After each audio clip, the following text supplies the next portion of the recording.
Salute, BookTube. Welcome to my channel. Thank you for being here. I was debating whether to do this now or save it for next week, but I decided to do it now. This is another tag video I'm doing. Again, two tags this week. Regulars of my channel will know I was quite busy between mid-January to mid-February, so the tags kind of piled up. So I'm doing them now, one after the other. Um, The other reason I wanted to do this now and not later is because this tag is sort of time bound. The tag is called the Filmtastic February tag, and it's the name suggests it's about films rather than books. Although actually that's not correct. It's the intersection of books and film to be done by the BookTube community. But it is done in February, and I wanted to do it in February before February ends, and also maybe give a chance for some people I'll tag at the end to get a chance to do it in February. Although I don't think you have to do it in February. If we just call the tag the Filmtastic tag without the February, you can well do it in March. It shouldn't be a problem. I think the reason why it's in February is because the creators of this tag, that's Annie at The Obscure Book Adventures, Roy at Roy Reads Anything, and another channel called Back Away from the Donkey. uh, they have a book. It's a they're doing a reading event that is all about reading film fiction and film nonfiction. So they've got like a sort of book movie club going on in February, book event in February. So that's why they've put the Filmtastic February tag. Unfortunately, I wasn't part of the book event. I didn't take part too much. Again, unfortunately, but as a tag, you could do this at any time. Really, it doesn't have to be in February. Um, so with that being said, we'll get to the tag.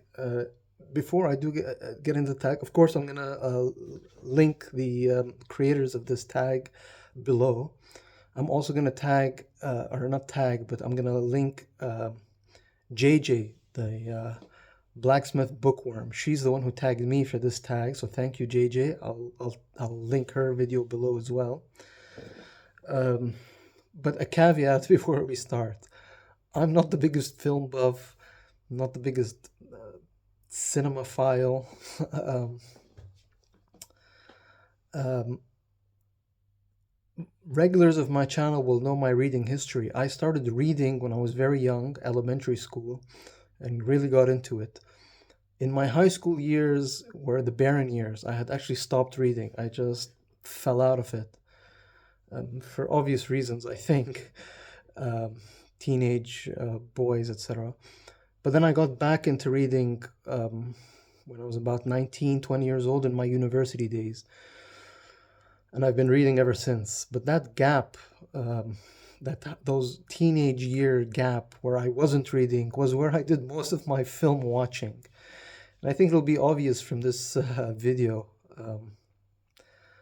that a lot of the movies I'm gonna mention here are very well. First of all, a lot of them are from the '90s because that's when I watched most of the contemporary at the time contemporary films, and also you're gonna see they're quite laddish or as they're called, sort of like dude bro-ish, very I don't know boyish I guess I don't know. We'll see. You can decide. So I just wanted to make that clear. Uh, but yeah, let's get into the tag. So the first prompt is your first memory of seeing a film at the pictures slash the cinema. I think the British call it the pictures, the Americans call it the cinema.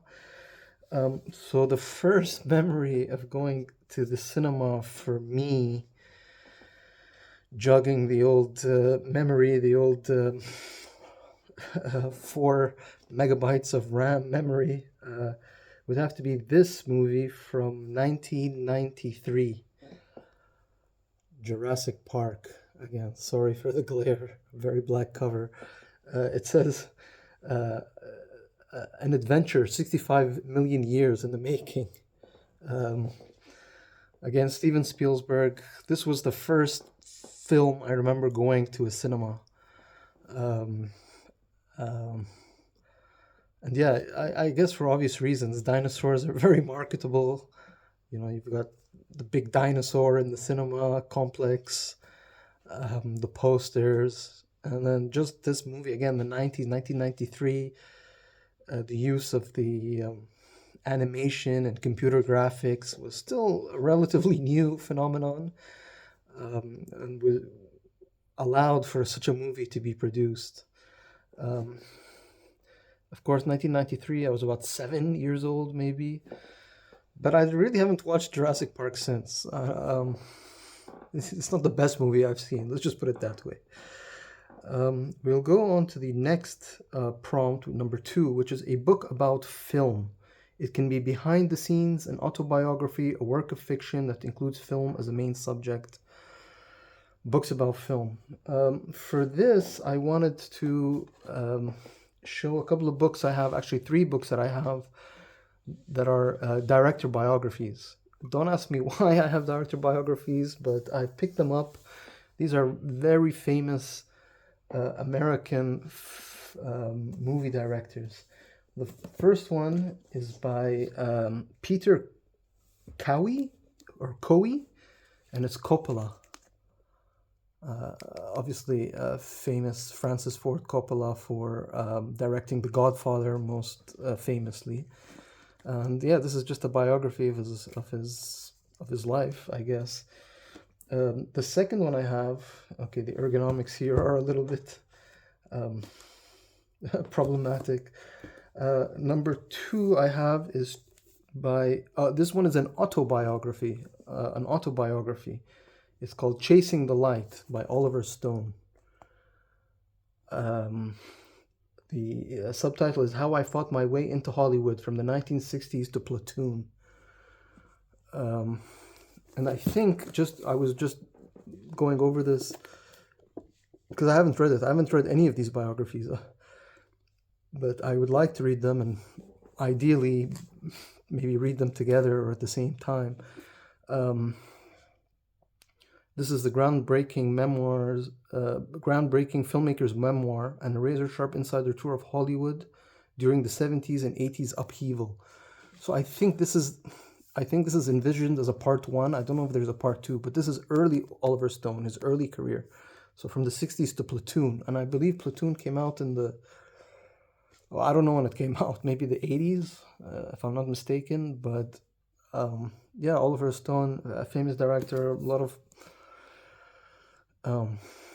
controversial or a lot of politics in his books, or in his movies, his films, I guess. And then number 3 is another biography. It's by Brian J. Jones. It's George Lucas, A Life. There he is, George Lucas, with one of the best actors in recent memory, R2-D2. Or is this? No, this isn't R2. R2-D2 is the small, the trash can. I don't even remember what the character's name is, but is it C3PO, something like that? Anyway, this is a big biography of George Lucas, most famously of Star Wars, as indicated by the cover. Let's move on to prompt number 3. A novelization or tie-in book. This is where I struggled because I don't really have a tie-in book or a novelization of a movie. I just don't read. I mean, you watched. I went once recently, just really when I was at the book shopping. I did see a movie tie-in for the Dune movie, but it was the tie-in for the second Dune movie. The Jacques Villeneuve, is it Jacques? No, Jacques Villeneuve's the F1 racer. Danny Villeneuve. Anyway, the guy who did the recent Dune, the director of the recent Dune movies. I saw the movie tie-in for the second part, and I thought about getting it, but then I thought, what's the point of getting the second part when you don't have the first part? And then the movie, the Dune first part and the second part are still based on the same book. It's still the first Dune book in the series. The directors or the producers just divided the book in half did one movie for the first half of the first book, and then the second movie for the second half of the book. So I never really picked it up, and I really don't have any movie tie-in or novelizations to show. However, as I don't know, I guess like an alternative, I did want to show a couple of books that I found. I just wanted to highlight while I have this stage or this platform. This is an interesting book in my library. For me, again, for newcomers to my channel, old hands will know I'm a mostly nonfiction, mostly history reader. But this book, it's by Alex von Tunzelman, and it's called Real History. The subtitle is The World According to the Movies. And what this book is, it's quite a smart idea. What von Tunzelman does, Alex von Tunzelman, is this is like it's like history through cinema. So basically what she does is, if you look at the table of contents, chapter 1 is the ancient world, chapter 2 is the Middle Ages, chapter 3 is Renaissance men and women, chapter 4 is darkness and enlightenment, chapter 5 is the Empire Strikes Back, which I'm not sure exactly. Darkness and enlightenment was the Enlightenment, and chapter 6 was Oh What Lovely Wars, chapter 7 is Modern Times, and then 8 is Living It Now. I think Empire Strikes Back is about the Industrial Revolution. But anyway, the point is that she's divided the world into historical epochs or eras, and then she talks about movies from those eras, or movies set in those eras. So if we take an example, like let's see here, this is the ancient world. So here you've got Ben-Hur, a tale of the Christ. So the movie Ben-Hur was from 1959, but of course here you've also got the date when the movie was set, which was 29 CE, basically. And then it tells you who's the director and gives a synopsis of the movie and the main theme. So there's religion, politics, slavery, and sport. The next one is The Passion of the Christ. So this was from 2004. I think it's Mel Gibson. Yeah, directed by Mel Gibson. But again, the movie was set in 29 CE. And then it just goes on and on. So for, let's say, Darkness and Enlightenment, there's... I'm just trying to find... So there's a movie here from 1995 called Jefferson in Paris. But the movie is set in 1785. Anyway, you get the idea. I just wanted to highlight that one. And then for those of you who are new, I'm based in the Middle East in a country called the United Arab Emirates. So I just wanted, while I have your attention, just to highlight Arabic cinema and specifically Egyptian cinema. I have this book. It's by Sameh Fethi, and it's called Classic Egyptian Movies. 101 must-see films. And it's just that. It lists 101 classic Egyptian films. So here's one example. The Arabic title is translated to English as The Second Man. It's from 1959, and then you get the movie poster. And I think you'll see a lot of them are, again, this one is Don't Turn Out of the Sun, 1961. I'm just opening random pages. A Sunset and a Sunrise, and that's from 1970.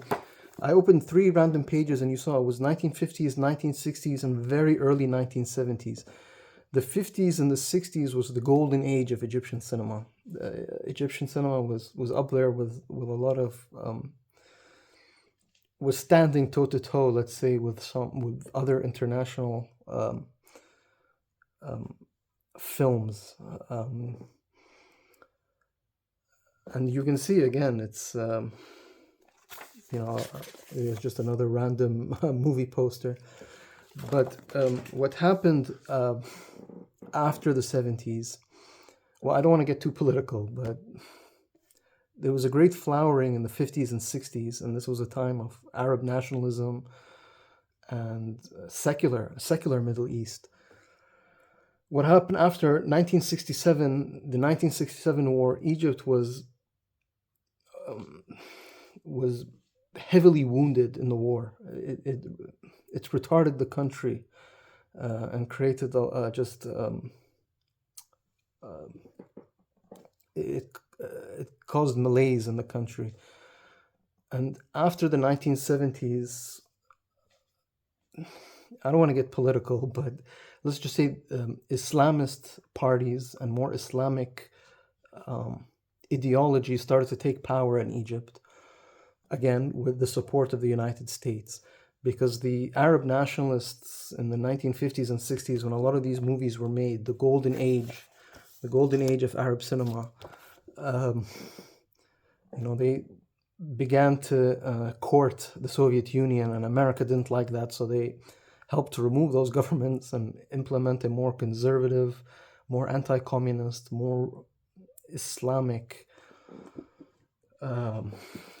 government in Egypt. And the cinema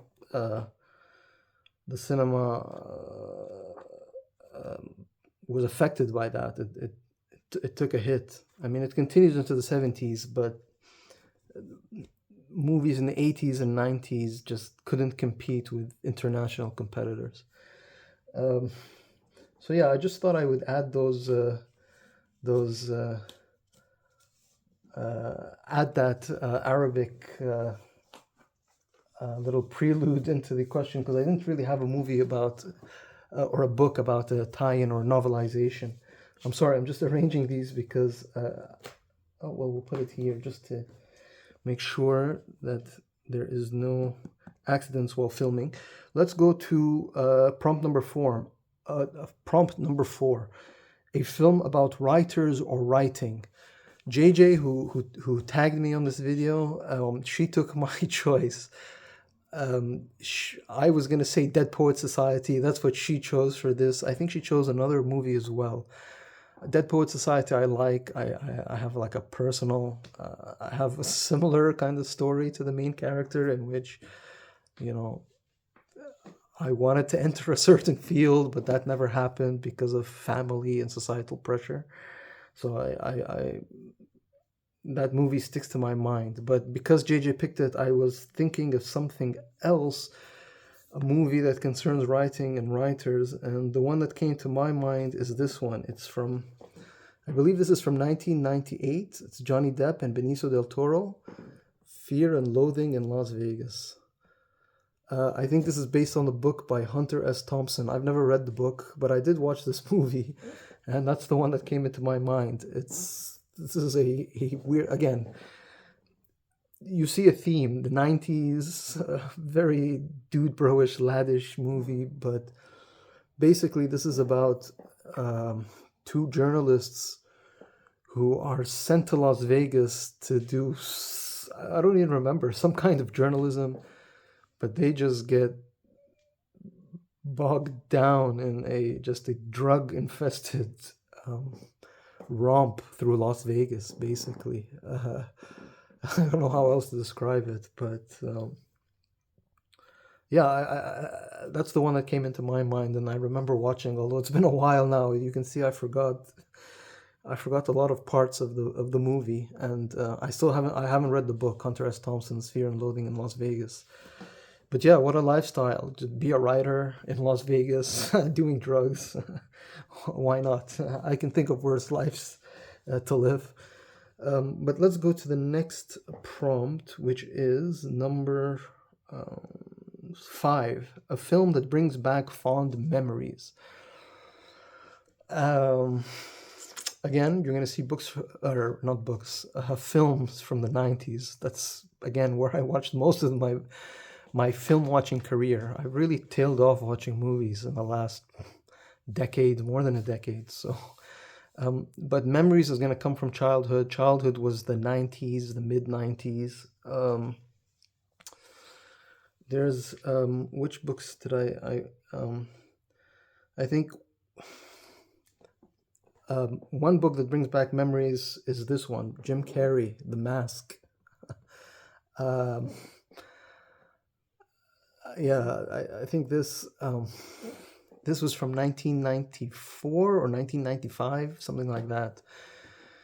1994, I believe. and I remember this. It gives me memories because I remember watching with my brother, my sister, and my cousins, who were all we were all relatively the same age, just watching this movie together. Now, again, remember this is 1994, 1995, VHS, or maybe Laserdisc at home, but 94, 95 was PI or BI before the internet. And that's what you used to do. You used to go to your friend's house or you sit with family members and watch a movie because there was no internet. So you would watch movies. And this one, I think this movie really put Jim Carrey on the map, if I'm not mistaken. Just rose him to superstardom. But at the same time, and I think this one is also from 1994. Also fond memories. Same actor, Jim Carrey, Ace Ventura, Pet Detective. Again, watching with my cousins who were my age, my sister, my brother, just sitting around in the living room and watching it together. The pre-internet days, the good old days. And then there was the sequel, 1995. Jim Carrey was just on fire. He was just on fire these years, really proving himself as a comedian and an actor, and taking roles which nobody else could have done. Jim Carrey's Ace Ventura, Pet Detective. Sorry, When Nature Calls. This is Ace Ventura Part 2, the sequel to the first one. Again, I think 1995, just before the internet destroyed everything. And then one more. This one is more, I remember, because we had the VHS.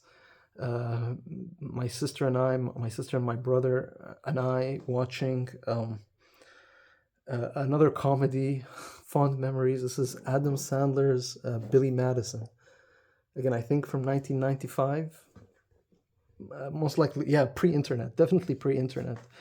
And this is a comedy. It's about a man, a fully grown man, who's the son of a multi-millionaire, and the father is reluctant to allow his son to take over the company because he's a deadbeat. He's spoiled. He's lazy.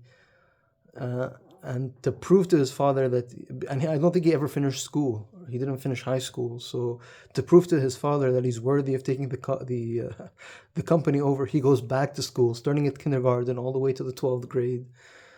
And it's just hilarity ensues. Again, this is the movie I think that put Adam Sandler on the map again as a comedian and an actor. Again, I think you're seeing a theme here. These are movies where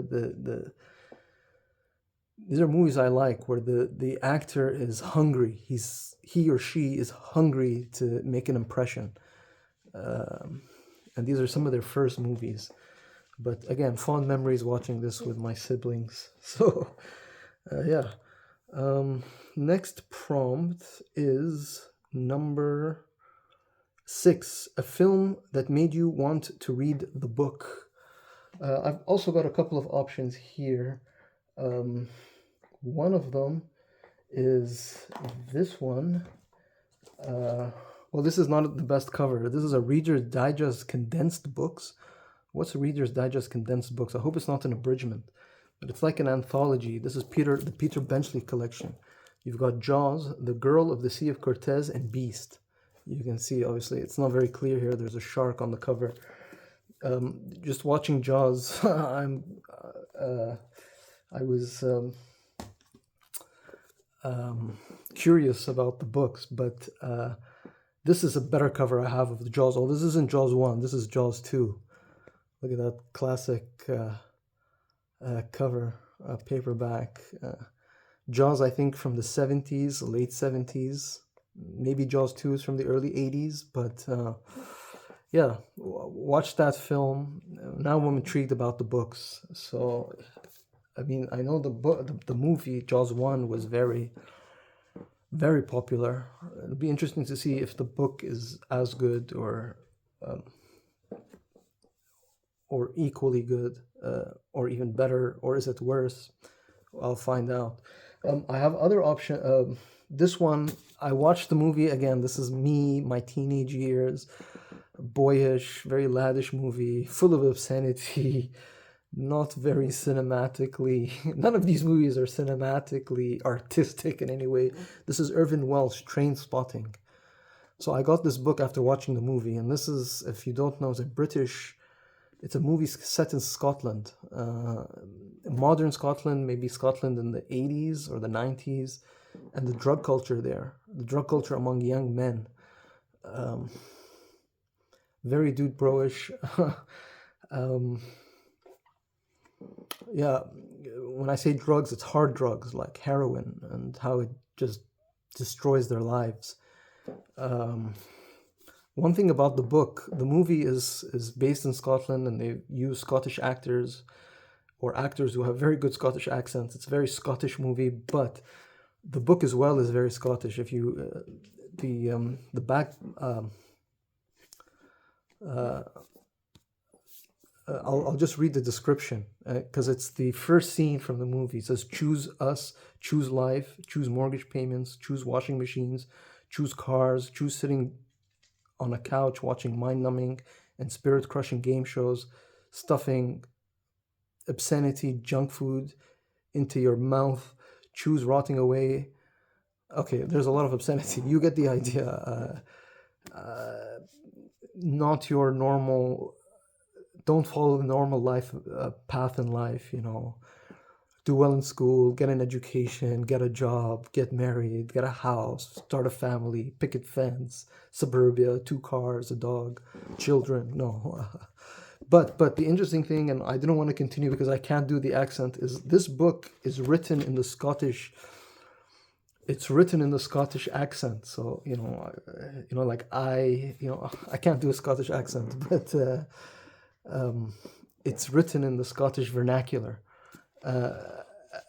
And in the beginning, it's difficult, but you get used to it as you read. You start to get it pretty much.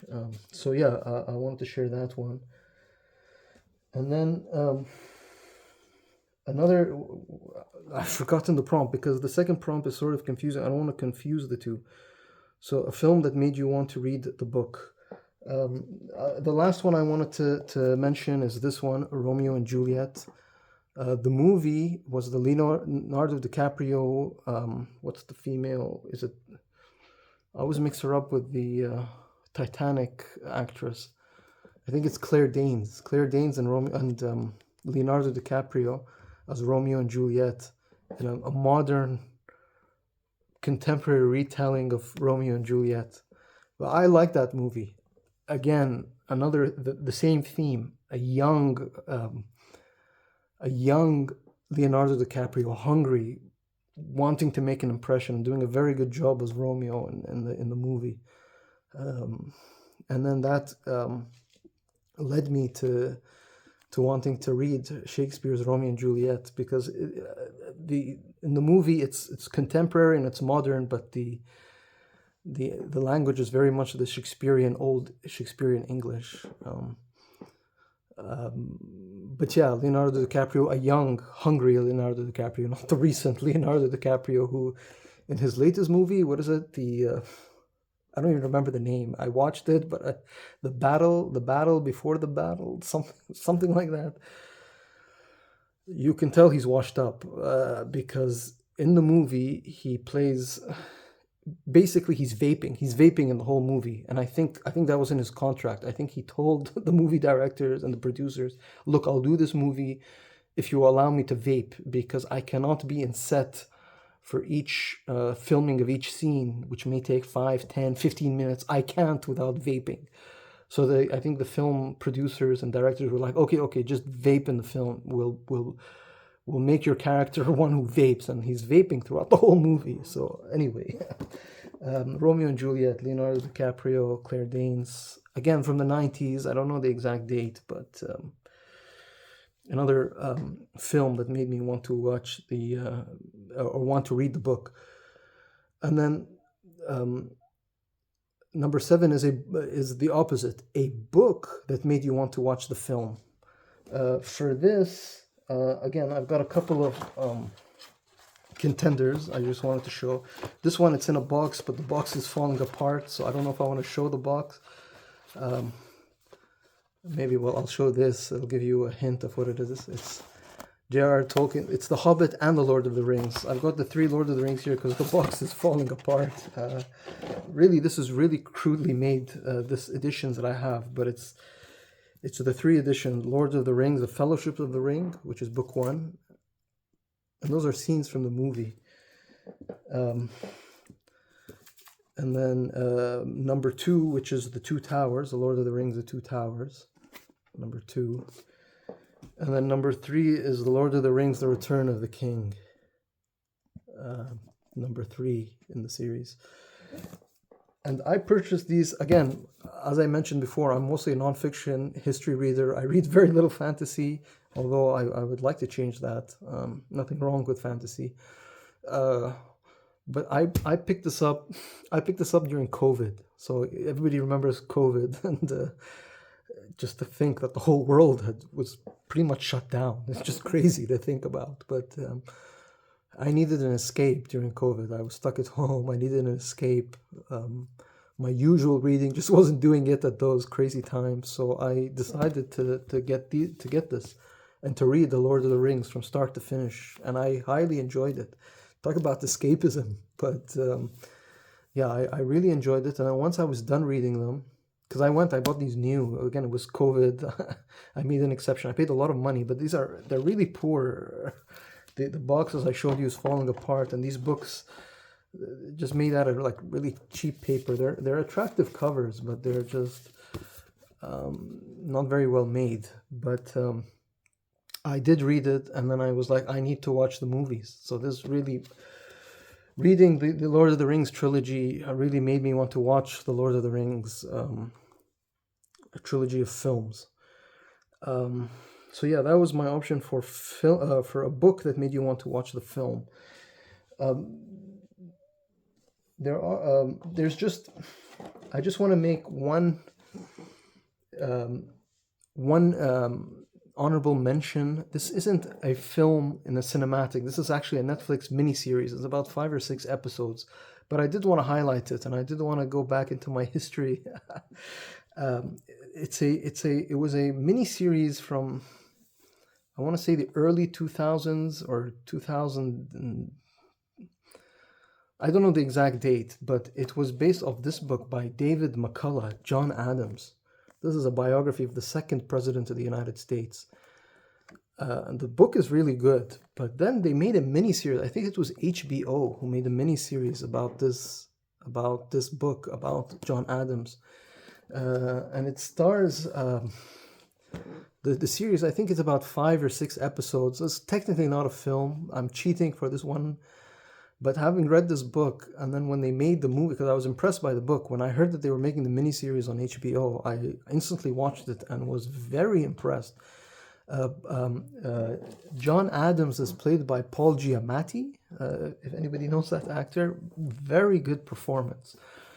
And the performance by his wife, the actress who plays Abigail Adams, John Adams' wife, was also excellent. And I recommend watching. Again, it's history, but it's that revolutionary period of America, and just great acting and great the characters. You've got Benjamin Franklin is in it, Thomas Jefferson, George Washington. They're all in it.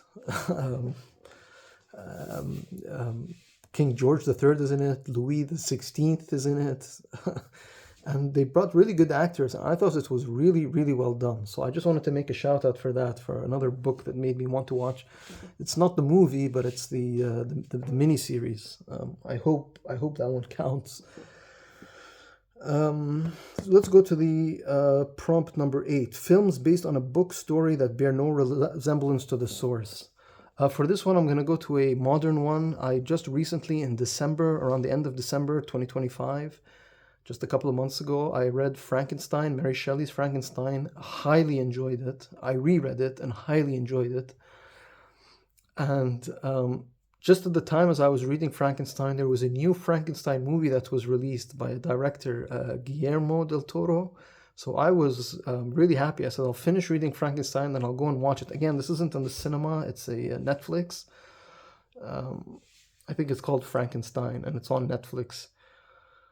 But that was a disappointment. I'm sorry to say, I was very disappointed. The movie was. I know there's two versions of Mary Shelley's Frankenstein, but the director just took all kinds of liberties, and I was just not impressed. I DNF'd it. I didn't finish the movie. I just didn't. I didn't like it, and there was like the love scene between the Frankenstein and the monster is just weird. But maybe I'm a bit closed-minded because I think it does delve a lot into how Frankenstein is still relevant today with things like AI and automated beings and that kind of thing. So maybe, but I just they made a lot of changes and the acting wasn't great. So I didn't like that one. Prompt number 9. The last prompt is recommend 5 films. So again, I'm not the biggest film aficionado. You're gonna see these are not cinematic masterpieces. These are movies I liked, and these are movies I liked when I was a teenage boy. So keep that in mind. I think number 1, I think my favorite movie of all time is from 1993, Christian Slater, Patricia Arquette, True Romance. This is my favorite movie. Christian Slater, Patricia Arquette, and then the support cast is Dennis Hopper, Val Kilmer, Gary Oldman, Brad Pitt, Christopher Walken. I mean, what a cast, and then what a movie. I really enjoyed this. This was directed by, I believe it was Tony Scott, but it was written by Quentin Tarantino. And Quentin Tarantino wanted to film this, but he needed money to film Reservoir Dogs. So he sold this script. But what a script, what a movie. I really love it. My favorite movie. Just a warning, it's gratuitous violence, that kind of Quentin Tarantino kind of movie. If you like Quentin Tarantino and you've seen all his movies and you want something that's very similar, written by him, not directed by him, but written by him, then True Romance is the way to go. Number 2, again from the 90s. I think this is 1997. I'm not sure the date, but the movie is Seven. Brad Pitt, Morgan Freeman. I just love this movie. I thought the idea was very good. It's a noir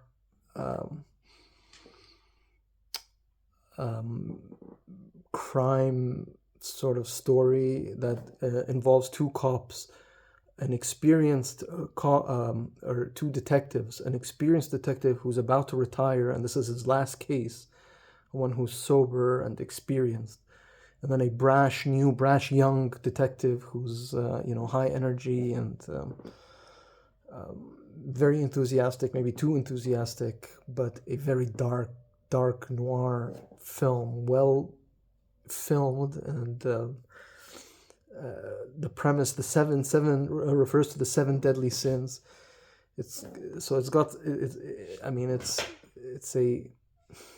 got some intellectual heft behind it because of its link to the biblical or the Catholic 7 deadly sins. I really enjoy this movie. I recommend it. I think it's quite popular.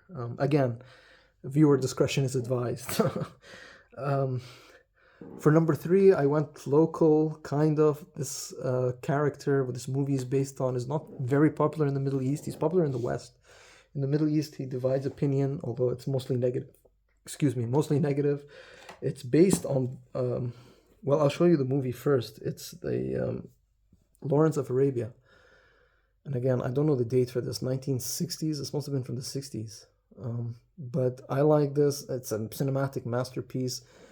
It was filmed, I don't know where it was filmed, but the setting of the film, a lot of it is in the Middle East because this just charts the story of it. Well, it's in the title, Arabia, Lawrence in Arabia, and the revolt that Lawrence and the British encouraged among the Arabs of the desert to overthrow the Ottoman Empire in the Middle East in the First World War.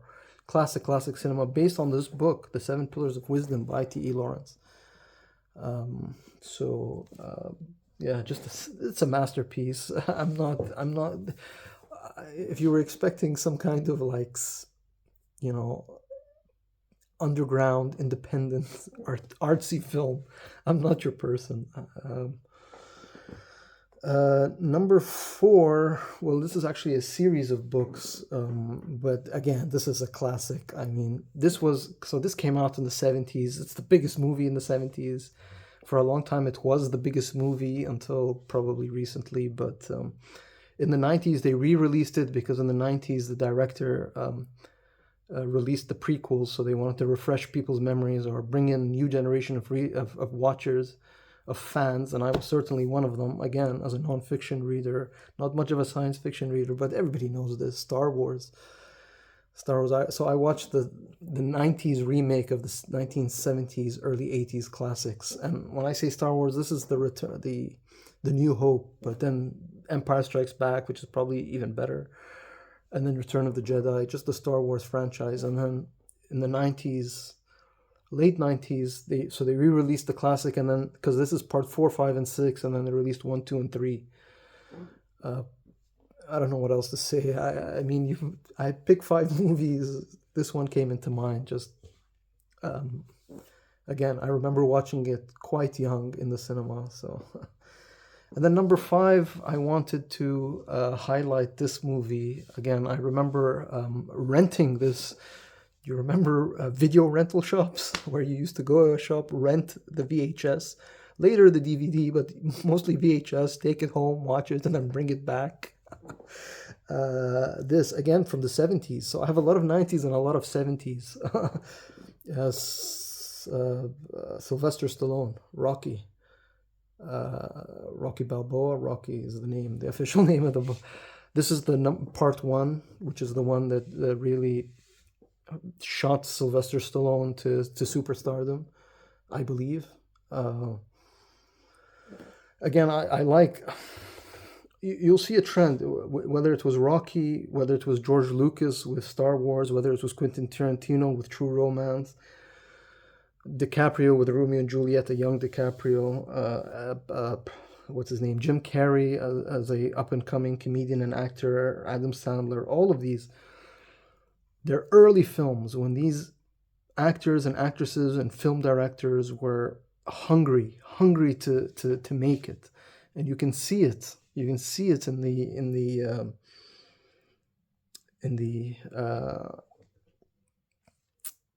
just in the way the film is created and the acting, and Rocky personifies that because the movie is also about a down on his luck man who is struggling and who has the opportunity of his lifetime to fight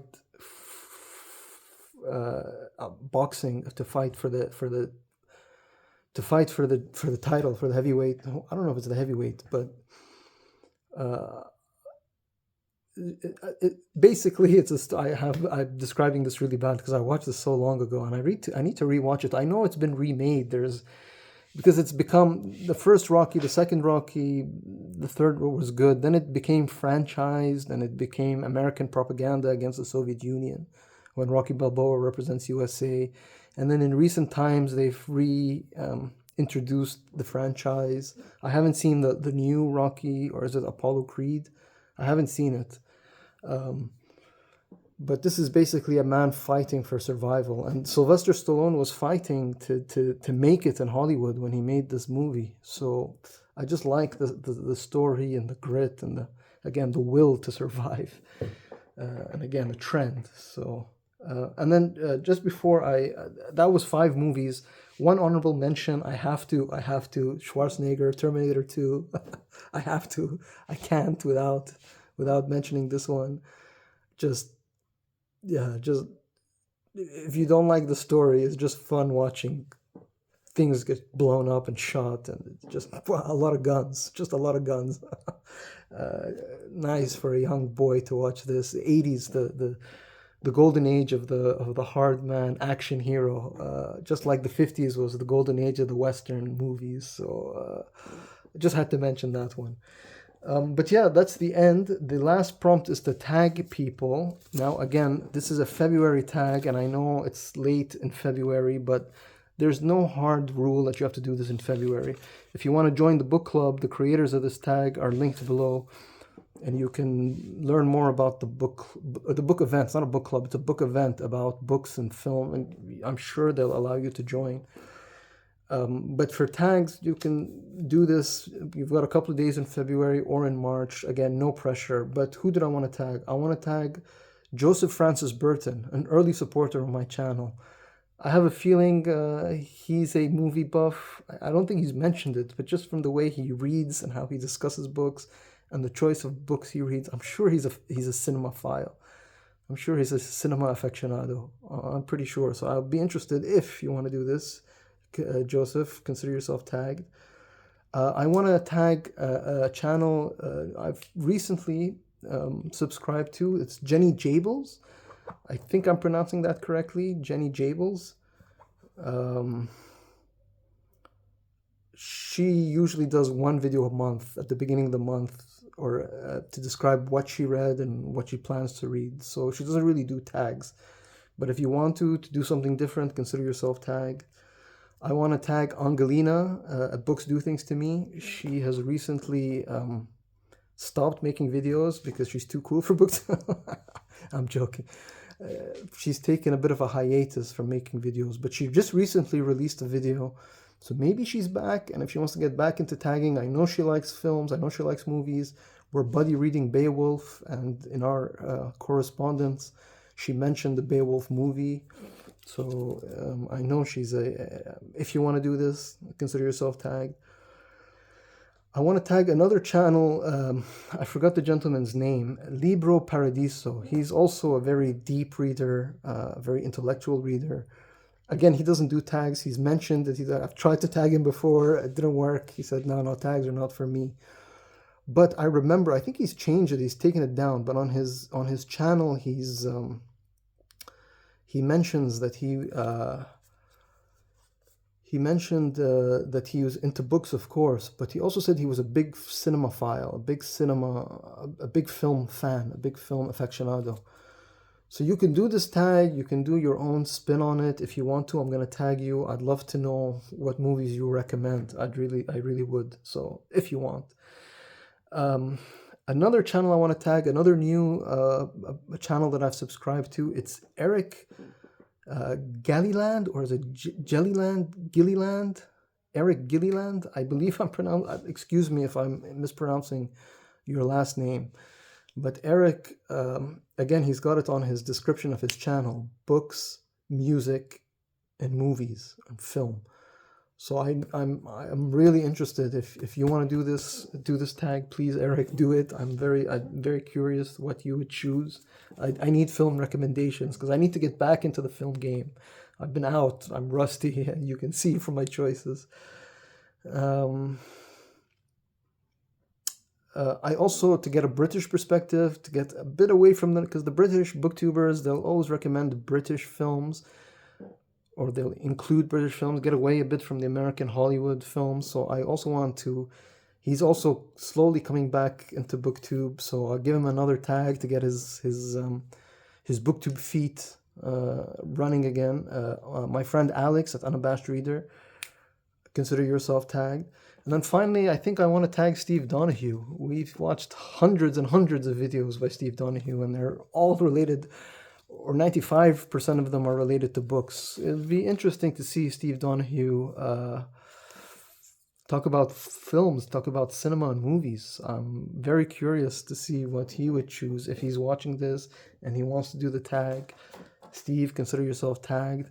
Oh my God, 49 minutes. Again, I apologize. I thank you again. Thank you, JJ, for tagging me. It'll all be linked below. I'm going to wrap this up. Apologies again. Happy reading. Happy film watching. Salute, BookTube.